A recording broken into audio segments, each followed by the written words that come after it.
Hi, welcome to Julius Bar. Today we're gonna mix a quiet word.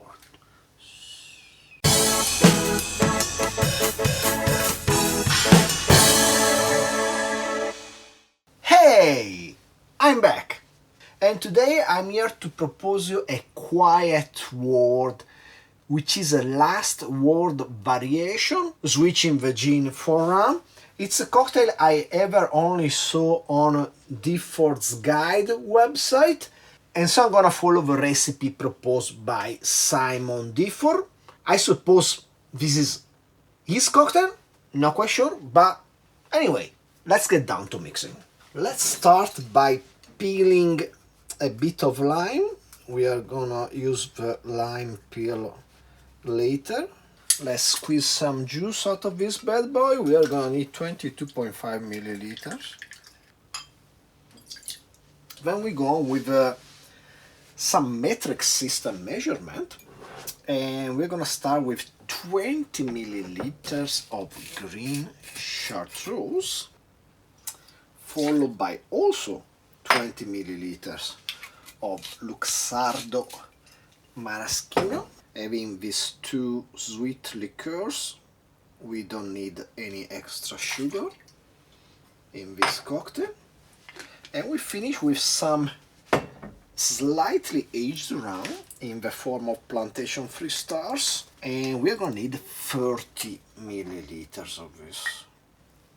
Oops! There you go. Let's get some ice. And let's give this bad boy a shake.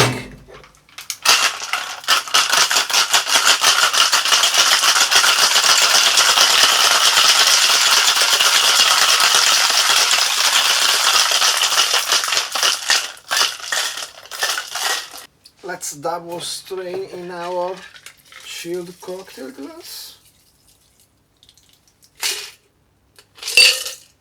And let's decorate with a lime peel and some maraschino cherry. Maybe like this. And there you go, a quiet word. Cheers.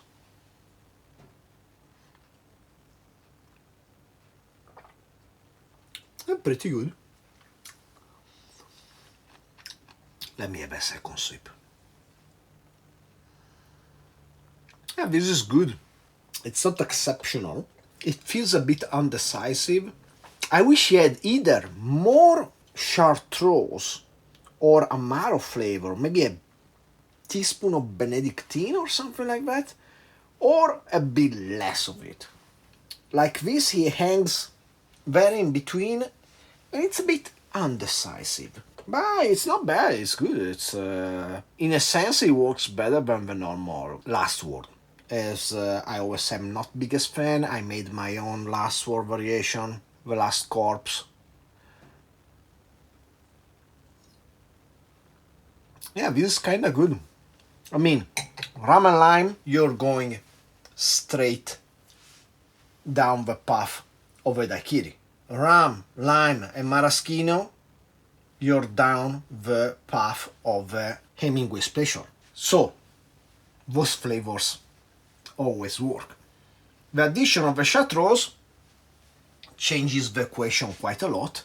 It's not bad, yeah, it's okay, it's good. It's good. Let's stop complaining, because I'm gonna complain a lot more after the credits, when I'm gonna talk about my thoughts on A Quiet Place, the movie.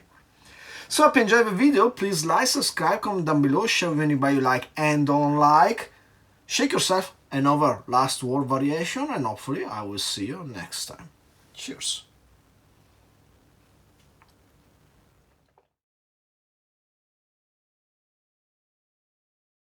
So this cocktail has been in my list of cocktails to make for quite a long time, and I was like, that's gonna be the perfect chance to see A Quiet Place, the film with John Krasinski and his real life and fake life wife, Emily Blunt movie. Came out, I think, 2017. It was a big success. They had a sequel, A Quiet Place 2 or Part 2.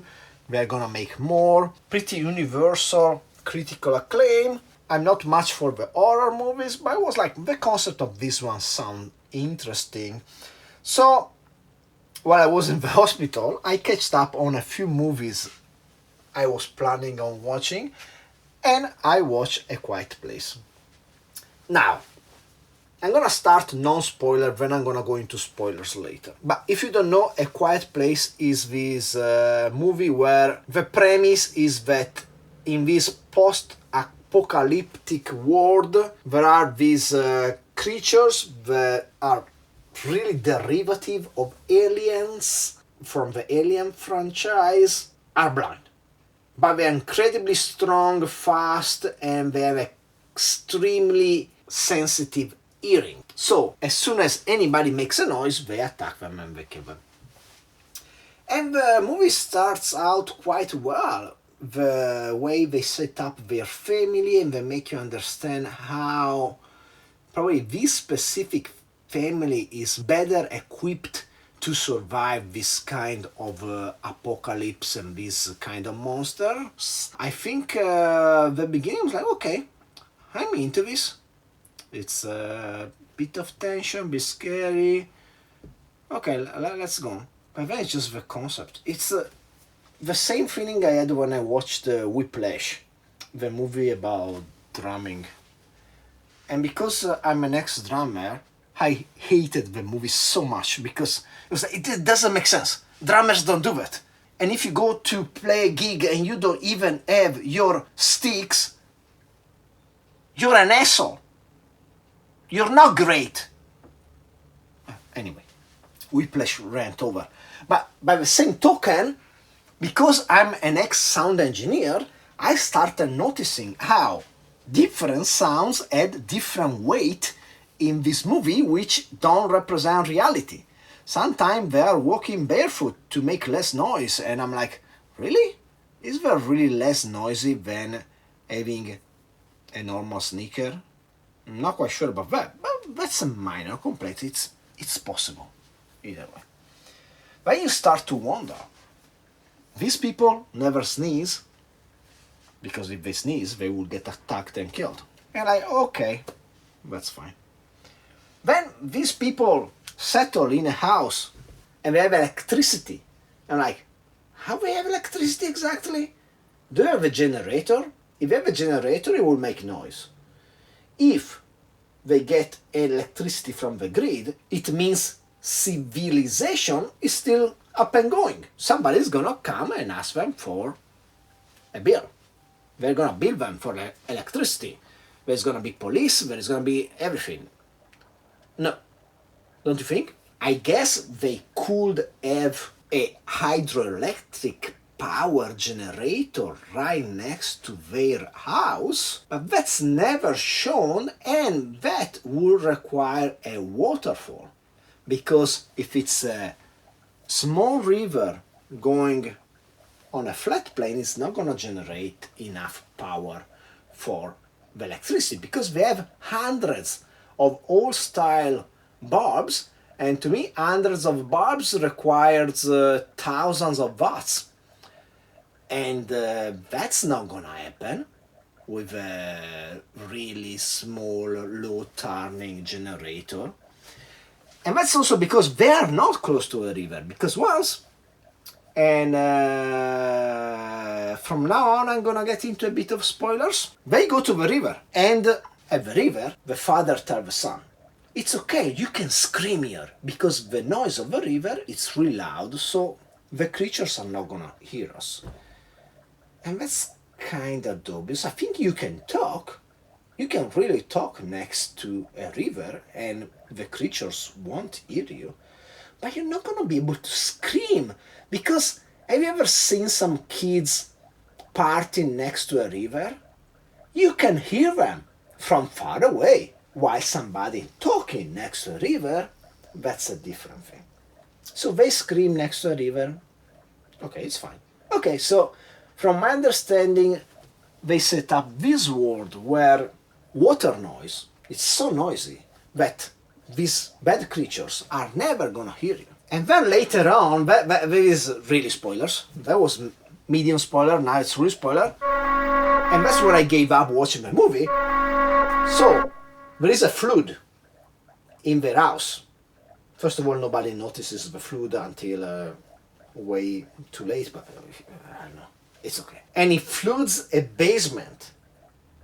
And Emily Blunt, she opens her eyes because she was sleeping, and in the basement, there is one of the creatures that apparently came.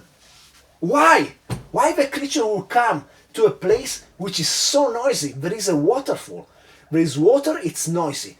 First of all. Second of all, there are stairs. If you're a blind creature, you don't make stairs, especially fast, because it's really hard to do stairs if you cannot see. The day after I watched Robocop, which I watched until the end, and yeah, the Robo falls on the stairs because it's hard for creatures with impaired senses to walk on stairs. And that's when I stopped watching a movie, because I'm like, why? And then there was people making fires, and you know, if you ever made a fire, it's gonna pop. And that pop is so loud that they're gonna hear it.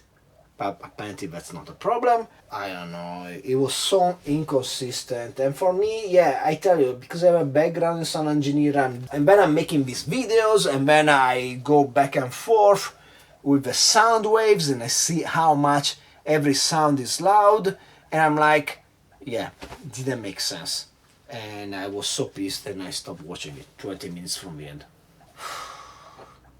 Amen. But Robocop I watched until the end, and it was still really good movie, insanely violent. But it doesn't last 1 minute longer than it needs to be.